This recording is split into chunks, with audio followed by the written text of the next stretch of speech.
ಇನ್ನು ಗವಿಮಠದ ಅಭಿನವ ಗವಿಸಿದ್ದೇಶ್ವರ ಶ್ರೀ ಕಣ್ಣೀರ್ ಹಾಕಿದ್ದಾರೆ. ನಮ್ಮ ಮಠವನ್ನ ಬೇರೆ ಮಠಕ್ಕೆ ಹೋಲಿಕೆ ಮಾಡಬೇಡಿ, ನಮ್ಮನ್ನ ಗವಿಮಠದ ಆವರಣ ಬಿಟ್ಟು ಹೊರಕ್ಕೆ ಕರಿಬೇಡಿ. ಗವಿಸಿದ್ದೇಶ್ವರ ಸ್ವಾಮೀಜಿ ವೇದಿಕೆಯಲ್ಲೇ ಭಾವುಕರಾಗಿದ್ದಾರೆ. ಕಳೆದ ಸಾರಿಯೂ ಕೂಡ ಶ್ರೀಗಳು ಇದೇ ರೀತಿ ಭಾವುಕರಾಗಿದ್ರು. ಅದು ಯಾವ ಕಾರಣಕ್ಕೆ ಅಂತಂದ್ರೆ, ಪಾಪ ವಿದ್ಯಾರ್ಥಿಗಳನ್ನ ಮಠದಲ್ಲಿ ಅವರಿಗೆ ಶಾಲೆ ಕಳಿಸ್ಬೇಕು, ಅವರಿಗೆ 3 ಹೊತ್ತು ಊಟಕ್ಕೆ ಹಾಕಬೇಕು, ಸಾಧ್ಯ ಆದಷ್ಟು ಮಕ್ಕಳಿಗೆ ಶಿಕ್ಷಣವನ್ನು ಉಚಿತವಾಗಿ ಕೊಡಬೇಕು ಅನ್ನುವಂತಹ ಒಂದು ಒಳ್ಳೆ ಉದ್ದೇಶದಿಂದ ಶ್ರೀಗಳು ಕಣ್ಣೀರು ಹಾಕಿದ್ರು. ಈಗ ಮತ್ತೆ ಈ ವಿಚಾರವಾಗಿ ಕಣ್ಣೀರು ಹಾಕಿದ್ದಾರೆ. ಧೂಳ ನನ್ನ ಮೇಲೆ ನಿಮಗೆ ಭಾಳ ಅಭಿಮಾನ ಇರ್ಬೋದು, ಪ್ರೀತಿ ಇರ್ಬೋದು. ಗವಿಮಠವನ್ನು ಇನ್ನೊಂದು ಮಠದ ಜೊತೆ ಹೋಲಿಸೋದು, ಗವಿಮಠದ ಸ್ವಾಮಿಗಳನ್ನು ಇನ್ನೊಂದು ಮಠದ ಸ್ವಾಮಿಗಳ ಜೊತೆ ಹೋಲಿಸೋದು, ಕಂಪ್ಯಾರಿಸನ್ ಮಾಡೋದು, ಅದಕ್ಕೊಂದು ಪೋಸ್ಟ್ ಹಾಕೋದು, ದಯವಿಟ್ಟು ಇದನ್ನೆಲ್ಲ ಮಾಡಬೇಡಿ. ನಾನು ತಿಳ್ಕೊಂಡಿದ್ದಿಷ್ಟೇ, ಇಡೀ ನಾಡಿನ ಎಲ್ಲ ಪೂಜ್ಯರ ಪಾದದ ಧೂಳಾಗಿ ನಾವು ಬದುಕಬೇಕಷ್ಟೆ. ಯಾರ ಜೊತೆಗೂ ಹೋಲಿಸ್ಬೇಡ. ಎರಡು ಮೂರನೇದ್ದೇನೆಂದ್ರೆ, ನೀವು ಸುಮ್ಮನೆ ಕುಂದ್ರೆ ಮಂದೆಲ್ಲ ಅಜ್ಜವ್ರಿಗೆ ಆ ಪ್ರಶಸ್ತಿಗೆ ಹೆಸರು ಕೊಡ್ರಿ, ಈ ಪ್ರಶಸ್ತಿ ಕೊಡ್ರಿ ಅಂತ ಪೋಸ್ಟ್ ಮಾಡೋಕ್ಕೆ ಶುರು ಮಾಡ್ತೀರಿ. ನಾನು ಬರುವ ಪ್ರಶಸ್ತಿಗಳನ್ನು ತಿರಸ್ಕರಿಸುವಷ್ಟು ದೊಡ್ಡವನಲ್ಲ, ಅದನ್ನು ಸ್ವೀಕರಿಸುವ ಅರ್ಹತೆ ನನಗಿಲ್ಲೋ ಅನ್ನುವಂಥ ವಿನಯವಂತ ನಾನಷ್ಟೇ, ವಿನಮ್ರತೆ ನನ್ನಲ್ಲಿದೆ. ಆ ಅರ್ಹತೆ ಬೇಕು, ಅದು ನನ್ನಲ್ಲಿಲ್ಲ. ಅದಕ್ಕಾಗಿ ನನಗೂ ದೊಡ್ಡ ಪ್ರಶಸ್ತಿ ಅಂದ್ರೆ, ನೀವೆಲ್ಲ ಪ್ರೀತಿಯಿಂದ ನಮ್ಮ ಅಜ್ಜರಂತ ನಿಮ್ಮ ಎದೆಗೆ ಜಾಗ ಕೊಟ್ಟಿರಲ್ಲ, ಅದು ಭಾಳ ದೊಡ್ಡ ಪ್ರಶಸ್ತಿ. ದಯವಿಟ್ಟು ಇನ್ನು ಮುಂದೆ ಈ ಮೂರು ಯಾರೂ ಮಾಡಬೇಡ್ರಿ. ನನ್ನ ಮೇಲೆ ನಿಮಗೆ ಭಾಳ ಅಭಿಮಾನ ಇರ್ಬೋದು, ಪ್ರೀತಿ ಇರ್ಬೋದು. ಇನ್ನು ಗವಿಮಠದ ಅಭಿನವ ಗವಿಸಿದ್ದೇಶ್ವರ ಶ್ರೀ ಕಣ್ಣೀರ್ ಹಾಕಿದ್ದಾರೆ. ನಮ್ಮ ಮಠವನ್ನ ಬೇರೆ ಮಠಕ್ಕೆ ಹೋಲಿಕೆ ಮಾಡಬೇಡಿ, ನಮ್ಮನ್ನ ಗವಿಮಠದ ಆವರಣ ಬಿಟ್ಟು ಹೊರಕ್ಕೆ ಕರಿಬೇಡಿ. ಗವಿಸಿದ್ದೇಶ್ವರ ಸ್ವಾಮೀಜಿ ವೇದಿಕೆಯಲ್ಲೇ ಭಾವುಕರಾಗಿದ್ದಾರೆ. ಕಳೆದ ಸಾರಿಯೂ ಕೂಡ ಶ್ರೀಗಳು ಇದೇ ರೀತಿ ಭಾವುಕರಾಗಿದ್ರು. ಅದು ಯಾವ ಕಾರಣಕ್ಕೆ ಅಂತಂದ್ರೆ, ಪಾಪ ವಿದ್ಯಾರ್ಥಿಗಳನ್ನ ಮಠದಲ್ಲಿ ಅವರಿಗೆ ಶಾಲೆ ಕಳಿಸ್ಬೇಕು, ಅವರಿಗೆ 3 ಹೊತ್ತು ಊಟಕ್ಕೆ ಹಾಕಬೇಕು, ಸಾಧ್ಯ ಆದಷ್ಟು ಮಕ್ಕಳಿಗೆ ಶಿಕ್ಷಣವನ್ನು ಉಚಿತವಾಗಿ ಕೊಡಬೇಕು ಅನ್ನುವಂತಹ ಒಂದು ಒಳ್ಳೆ ಉದ್ದೇಶದಿಂದ ಶ್ರೀಗಳು ಕಣ್ಣೀರು ಹಾಕಿದ್ರು. ಈಗ ಮತ್ತೆ ಈ ವಿಚಾರವಾಗಿ ಕಣ್ಣೀರು ಹಾಕಿದ್ದಾರೆ. ಧೂಳ ನನ್ನ ಮೇಲೆ ನಿಮಗೆ ಭಾಳ ಅಭಿಮಾನ ಇರ್ಬೋದು, ಪ್ರೀತಿ ಇರ್ಬೋದು. ಗವಿಮಠವನ್ನು ಇನ್ನೊಂದು ಮಠದ ಜೊತೆ ಹೋಲಿಸೋದು, ಗವಿಮಠದ ಸ್ವಾಮಿಗಳನ್ನು ಇನ್ನೊಂದು ಮಠದ ಸ್ವಾಮಿಗಳ ಜೊತೆ ಹೋಲಿಸೋದು, ಕಂಪ್ಯಾರಿಸನ್ ಮಾಡೋದು, ಅದಕ್ಕೊಂದು ಪೋಸ್ಟ್ ಹಾಕೋದು, ದಯವಿಟ್ಟು ಇದನ್ನೆಲ್ಲ ಮಾಡಬೇಡಿ. ನಾನು ತಿಳ್ಕೊಂಡಿದ್ದಿಷ್ಟೇ, ಇಡೀ ನಾಡಿನ ಎಲ್ಲ ಪೂಜ್ಯರ ಪಾದದ ಧೂಳಾಗಿ ನಾವು ಬದುಕಬೇಕಷ್ಟೆ. ಯಾರ ಜೊತೆಗೂ ಹೋಲಿಸ್ಬೇಡ. ಎರಡು ಮೂರನೇದ್ದೇನೆಂದ್ರೆ, ನೀವು ಸುಮ್ಮನೆ ಕುಂದ್ರೆ ಮಂದೆಲ್ಲ ಅಜ್ಜವ್ರಿಗೆ ಆ ಪ್ರಶಸ್ತಿಗೆ ಹೆಸರು ಕೊಡ್ರಿ, ಈ ಪ್ರಶಸ್ತಿ ಕೊಡ್ರಿ ಅಂತ ಪೋಸ್ಟ್ ಮಾಡೋಕ್ಕೆ ಶುರು ಮಾಡ್ತೀರಿ.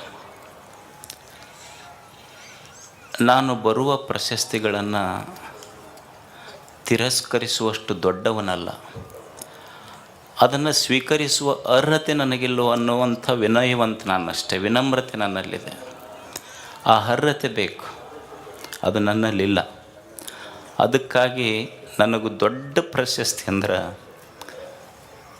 ನೀವೆಲ್ಲ ಪ್ರೀತಿಯಿಂದ ನಮ್ಮ ಅಜ್ಜರಂತ ನಿಮ್ಮ ಎದೆಗೆ ಜಾಗ ಕೊಟ್ಟಿರಲ್ಲ, ಅದು ಭಾಳ ದೊಡ್ಡ ಪ್ರಶಸ್ತಿ.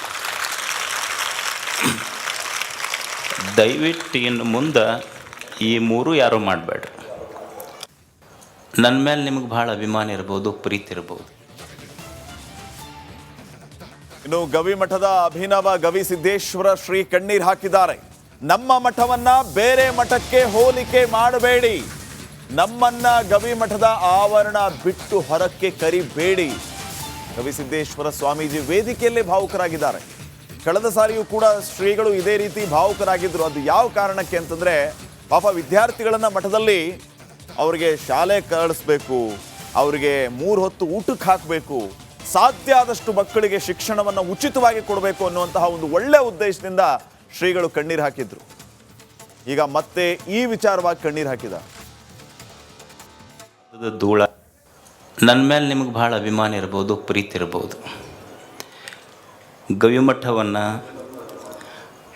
ಇನ್ನೊಂದು ಮಠದ ಜೊತೆ ಹೋಲಿಸುವುದು, ಗವಿಮಠದ ಸ್ವಾಮಿಗಳನ್ನು ಇನ್ನೊಂದು ಮಠದ ಸ್ವಾಮಿಗಳ ಜೊತೆ ಹೋಲಿಸುವುದು, ಕಂಪ್ಯಾರಿಸನ್ ಮಾಡೋದು, ಅದಕ್ಕೊಂದು ಪೋಸ್ಟ್ ಹಾಕೋದು, ದಯವಿಟ್ಟು ಇದನ್ನೆಲ್ಲ ಮಾಡಬೇಡಿ.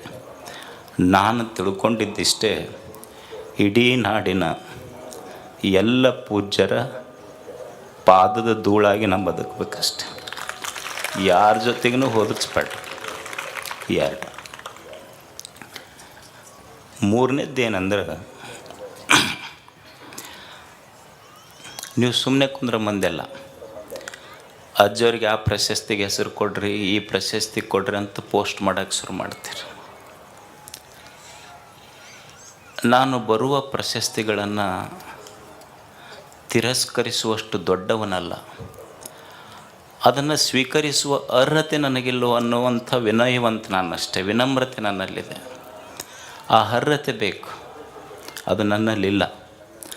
ಅದಕ್ಕಾಗಿ ನನಗೂ ದೊಡ್ಡ ಪ್ರಶಸ್ತಿ ಅಂದ್ರೆ, ನೀವೆಲ್ಲ ಪ್ರೀತಿಯಿಂದ ನಮ್ಮ ಅಜ್ಜರಂತ ನಿಮ್ಮ ಎದೆಗೆ ಜಾಗ ಕೊಟ್ಟಿರಲ್ಲ, ಅದು ಭಾಳ ದಯವಿಟ್ಟು ಇನ್ನು ಮುಂದೆ ಈ ಮೂರು ಯಾರೂ ಮಾಡಬೇಡ್ರಿ. ನನ್ನ ಮೇಲೆ ನಿಮಗೆ ಭಾಳ ಅಭಿಮಾನ ಇರ್ಬೋದು, ಪ್ರೀತಿ ಇರ್ಬೋದು. ಇನ್ನು ಗವಿಮಠದ ಅಭಿನವ ಗವಿಸಿದ್ದೇಶ್ವರ ಶ್ರೀ ಕಣ್ಣೀರು ಹಾಕಿದ್ದಾರೆ. ನಮ್ಮ ಮಠವನ್ನ ಬೇರೆ ಮಠಕ್ಕೆ ಹೋಲಿಕೆ ಮಾಡಬೇಡಿ, ನಮ್ಮನ್ನ ಗವಿಮಠದ ಆವರಣ ಬಿಟ್ಟು ಹೊರಕ್ಕೆ ಕರಿಬೇಡಿ. ಗವಿಸಿದ್ದೇಶ್ವರ ಸ್ವಾಮೀಜಿ ವೇದಿಕೆಯಲ್ಲೇ ಭಾವುಕರಾಗಿದ್ದಾರೆ. ಕಳೆದ ಸಾರಿಯೂ ಕೂಡ ಶ್ರೀಗಳು ಇದೇ ರೀತಿ ಭಾವುಕರಾಗಿದ್ದರು. ಅದು ಯಾವ ಕಾರಣಕ್ಕೆ ಅಂತಂದ್ರೆ, ಪಾಪ ವಿದ್ಯಾರ್ಥಿಗಳನ್ನ ಮಠದಲ್ಲಿ ಅವರಿಗೆ ಶಾಲೆ ಕಳಿಸ್ಬೇಕು, ಅವರಿಗೆ 3 ಹೊತ್ತು ಊಟಕ್ಕೆ ಹಾಕಬೇಕು, ಸಾಧ್ಯ ಆದಷ್ಟು ಮಕ್ಕಳಿಗೆ ಶಿಕ್ಷಣವನ್ನು ಉಚಿತವಾಗಿ ಕೊಡಬೇಕು ಅನ್ನುವಂತಹ ಒಂದು ಒಳ್ಳೆ ಉದ್ದೇಶದಿಂದ ಶ್ರೀಗಳು ಕಣ್ಣೀರು ಹಾಕಿದ್ರು. ಈಗ ಮತ್ತೆ ಈ ವಿಚಾರವಾಗಿ ಕಣ್ಣೀರು ಹಾಕಿದ ಧೂಳ.